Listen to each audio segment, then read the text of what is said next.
Provinsi Lampung adalah provinsi salah satu yang mempunyai tingkat risiko bencana yang tinggi. 7 kabupaten dari 15 kabupaten merupakan kabupaten dengan risiko bencana yang tinggi, sedangkan 8 kabupaten mempunyai tingkat risiko bencana yang sedang.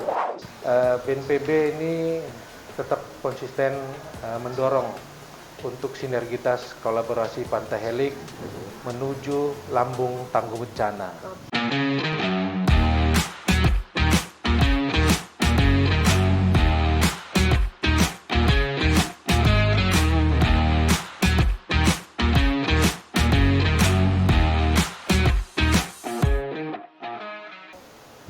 Assalamualaikum warahmatullahi wabarakatuh. Tapi pun, Iya pun. pemirsa, kita berjumpa lagi dalam Merilis Corner untuk edisi kali ini, dan saya sedang bersama dengan Kepala Badan Penanggulangan Bencana Provinsi Lampung atau BNPB Provinsi Lampung, Bapak Rudi Syawal Sugiarto. Assalamualaikum. Waalaikumsalam, selamat datang Pak di kantor Rilis TV. Sama-sama. Terima kasih atas waktunya Pak. Ya. Ini di sela-sela waktu kerja nih, kita culik sebentar. Pak, ini jangan sampai kita ngobrol pada saat sedang terjadi bencana. Oh iya, Iya betul. kan? Bapak pasti nggak akan ada sempat waktu. Yang pasti masyarakat harus tahu bagaimana eksistensi dari Badan Penanggulangan Bencana atau BNPB Provinsi Lampung hingga saat ini yang sedang dikomandani oleh Bapak. Gimana Pak? Sejauh ini eksistensi dan program kerja dari BNPB Lampung sendiri seperti apa? Jadi perlu saya sampaikan kepada rekan-rekan semua, Provinsi Lampung adalah provinsi salah satu yang mempunyai tingkat risiko bencana yang tinggi. Oke. Karena berdasarkan rilis dari Indeks Risiko Bencana tahun 2018 yang dirilis oleh BNPB tahun 2019, Provinsi Lampung itu menduduki posisi ke-14 dari 34 provinsi dengan tingkat risiko bencana yang tinggi. 7 kabupaten dari 15 kabupaten merupakan kabupaten dengan risiko bencana yang tinggi, sedangkan 8 kabupaten mempunyai tingkat risiko bencana yang sedang.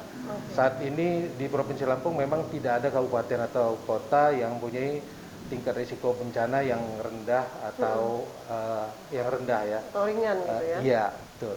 Untuk itu BPBD Provinsi Lampung meningkatkan kesiapsiagaan dalam menghadapi kemungkinan bencana yang terjadi. Karena karakteristik bencana yang ada di Provinsi Lampung itu mulai dari gempa, tsunami, tanah longsor, puting beliung, banjir, dan bencana kekeringan.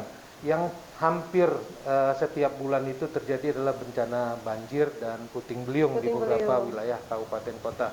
Kami BPBD Provinsi Lampung selalu siap, Satgas kami siap 1 kali 24 jam untuk membantu masyarakat yang terdampak gempa, terdampak bencana gitu. Bencana. Tadi disampaikan bahwa dari 15 kabupaten kota itu ada 7 yang cukup tinggi ya, Iya. Pak? Apakah itu yang berada di daerah pesisir atau Iya, bagaimana? sebagian ada di daerah pesisir. 7 daerah itu adalah Lampung Barat, Pesisir Barat, Nanggamus, Lampung Selatan, Pesawaran, Kota Bandar Lampung, dan Lampung Timur. Lampung Timur. Iya. Oh ya, oke. Jadi itu, apakah itu menjadi perhatian khusus untuk BNPB sendiri? Iya. Di waktu-waktu tertentu mungkin pas lagi musim hujan gitu atau bagaimana? Iya, kita selalu mengadakan koordinasi terkait dengan kesiapsiagaan kita, koordinasi dengan BPBD Kabupaten Kota, terutama BPBD yang daerahnya masuk kategori punya risiko bencana yang tinggi. Iya. Kita berkoordinasi terkait dengan kesiapan peralatan, kesiapan dengan SDM, kesiapan logistiknya.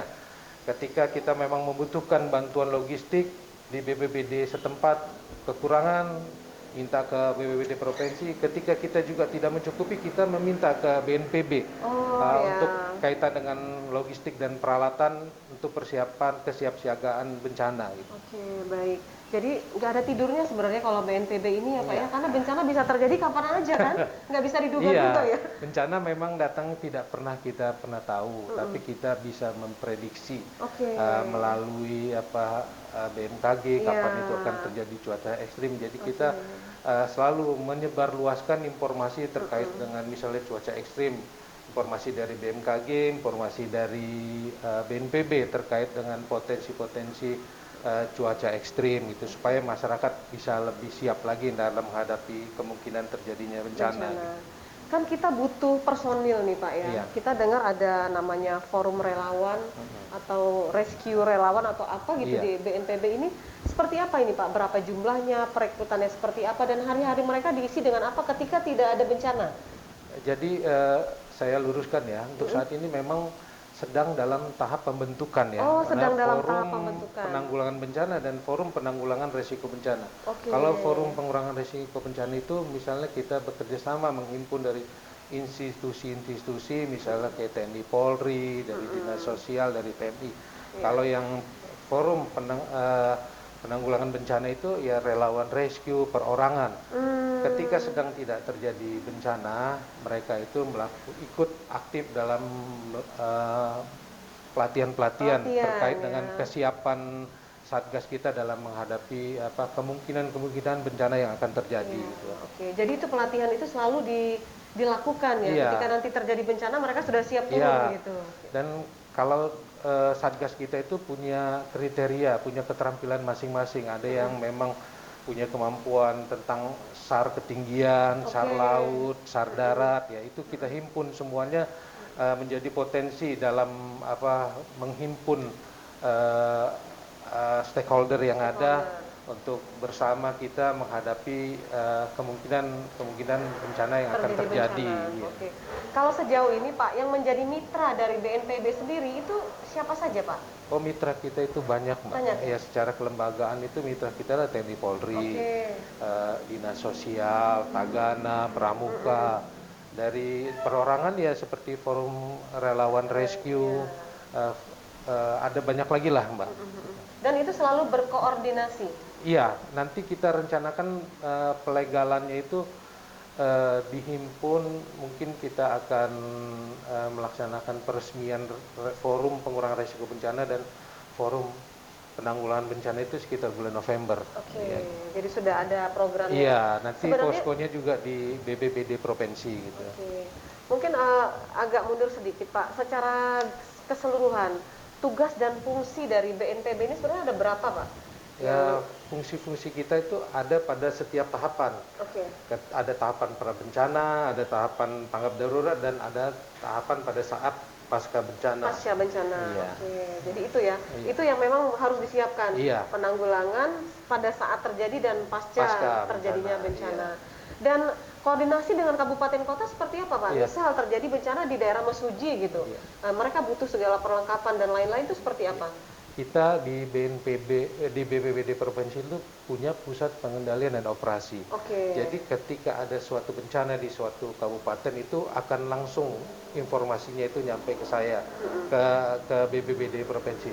Mereka akan melakukan kaji cepat dampak dari bencana tersebut. Misalnya kerugian nyawa ada tidak, gitu. Kerugian material, berapa logistik yang diperlukan, berapa peralatan yang memang dibutuhkan, berkoordinasi. Kalau memang itu masih bisa ditangani oleh BPBD setempat, kita sifatnya akan melakukan supervisi ke daerah tersebut. Kalau memang sudah tidak, kita akan segera mengirimkan satgas dan peralatan secara logistik yang dibutuhkan. Yang dibutuhkan sesuai dengan kebutuhannya apa? Iya, gitu, ya. itu kan kita ada kaji cepatnya. Iya. Gitu.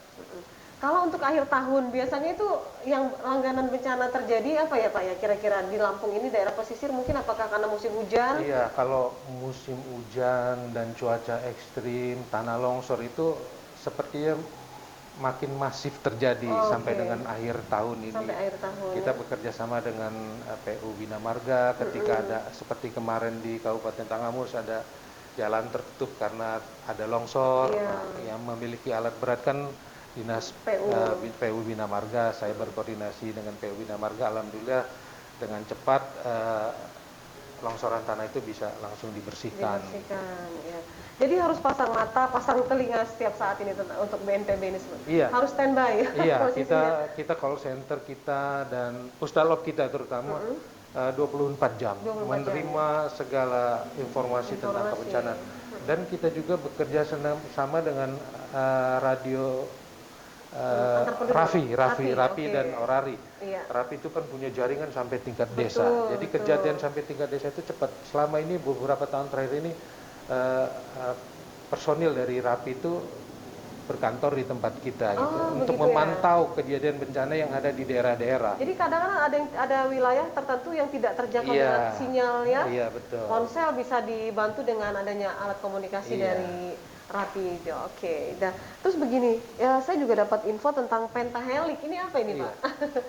Seperti dikatakan oleh Pak Presiden, penyelenggaraan penanggulangan bencana itu suatu keniscayaan tanpa Iya. adanya sinergi kolaborasi pentahelik. Iya. Kolaborasi pentahelik ini adalah melibatkan unsur dari pemerintah, unsur pihak swasta, lembaga atau perorangan, perguruan tinggi dan media. Masing-masing punya perannya masing-masing sehingga bersinergi untuk memudahkan, meringankan dalam penyelenggaraan penanggulangan bencana. Oke. Di Provinsi Lampung, penyelenggaraan kolaborasi pentahelik ini sangat efektif, terutama dalam penanggulangan COVID-19. Iya. gitu. Jadi itu terkait dengan COVID-19 saya akan lanjutkan, Pak. Ini sebagai apa nih BNPB ini? Bagian dari tim gugus tugas atau bagaimana? Iya, kita merupakan salah satu anggota dari Satuan Tugas Penanggulangan COVID Satgasnya. Provinsi Lampung secara kelembagaan BBPD. Tapi kita juga punya tugas-tugas tertentu dari BNPB Pusat terkait dengan penanganan COVID-19 di Provinsi Lampung. Itu apa, Pak? Hal-hal yang dilakukan menjadi bagian tugas dari BNPB itu misalnya apa? Misalnya ketika pasca Idul Fitri, kita melakukan mandatory check. Mandatory check itu adalah melakukan pengecekan terhadap pelaku perjalanan yang akan kembali ke Pulau Jawa. Oh ya, Pada pemudik saat ya, bulan para ya, pemudik ya. Pada saat itu kita melakukan sekitar hampir 200.000 pelaku perjalanan yang akan kembali ke Pulau Jawa. Ternyata ada sekitar hampir 200 pelaku perjalanan itu yang terindikasi positif COVID-19. Pada saat itulah kami mendapat tugas untuk melakukan karantina, melakukan pengobatan terhadap pelaku perjalanan yang terdampak COVID-19. Pada saat terjadi arus mudik dan arus balik gitu ya? Arus balik. Kalau pada saat itu BNPB tidak mengambil kebijakan melakukan mandatory check, mungkin di Pulau Jawa dengan arus kebobolan akan kebobolan. Gitu. Oke. Dan kebetulan Pak Rudi Syawal ini juga adalah Wakil Ketua di Palang Merah Indonesia Provinsi Lampung. Jadi sangat terkait ini bidang kerjanya. Kegiatan-kegiatan yang ada di BBPD dan kegiatan di PMI itu saling beririsan. Oke. Banyak kegiatan yang memang merupakan tugas pokok saya sebagai Kepala BBPD Provinsi Lampung. Jadi bisa berkolaborasi juga itu selalu bahkan ya. Kolaborasi. Saat ini saya di PMI sedang mempersiapkan